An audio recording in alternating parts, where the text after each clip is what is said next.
రాంబాబు రాంబాబు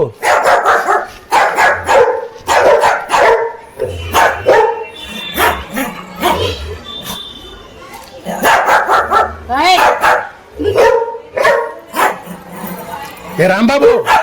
రాంబాబు బిలూరు ఏంది లేడు కాదు ఎవరు తీసుకోపోయారు మావని రిగ్గుకు ఆ రిగ్గుకు ఎవరు తీసుకోపోయారు పనిలేనైనా మనిషికి ఎన్నిసార్లు తీసుకోపోయినా 2 సార్లు తీసుకోపోయినా ఆయన జీతం ఎంత 30,000 కొంచెం ఇను నేను చెప్పేది కొంచెం ఇను ఆయన నీకు 30,000 ఇచ్చిందా జీతం మావ ఇయ్యలేదా 30,000 జీతగాన్ని మా బిడ్డ ఉన్నది అది ఇదంటే నన్ను ఆయన అన్నాడు శ్రీధరు పెళ్లికి అంతా ఉన్నదంట శ్రీధర్ ఇదంతా అంటున్నాడు ఇట్లా అంటుండు శ్రీనివాస అట్లా అంటుంటే నేనన్నా అవునబ్బా ఉన్నదబ్బా ఆమె కూడా వాళ్ళ బిడ్డ కూడా ఉన్నదా అన్న అంటే ఏం చేసిండు ఓకే శ్రీనివాస్ నేను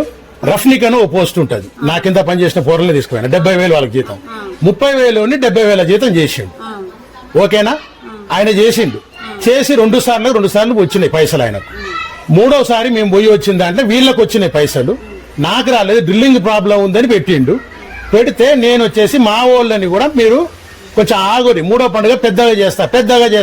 చేస్తా అంటే 2 పండుగలకు మీరు రాలేదు మీరు వచ్చిరు ఈ పండుగకు వస్తున్నప్పుడు నా అమ్మ వాళ్ళు కూడా వస్తలేరు మేము లిస్టు పెట్టుకున్నా మేమే చేస్తామన్నది నేను వచ్చిన అత్తమ్మకి ఇట్లా నేనన్నా అత్తమ్మ ఇట్లా అత్తమ్మ వాళ్ళు చెప్పేది నా మాట ఇను కొంచెం తర్వాత నువ్వు మాట్లాడు నేను మాట్లాడినా అత్తమ్మ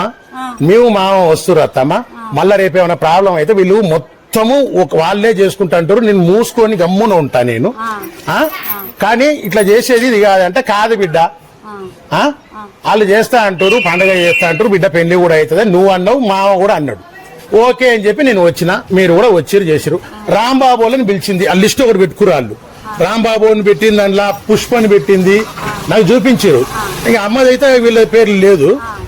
వీళ్ళే చూపించి శశాంక్ అని మా ఫ్రెండ్ ఉంటే వాని పేరు కూడా ఉంటే వాడు శశాంక్ నాకు ఫోన్ చేసి ఏం సీనన్నా ఇట్లా ఓయినోళ్ళు చేస్తురంట చెప్తురు అని చెప్పానంటే అవును శశాంక్ చేస్తురు అట్లా అని అంటే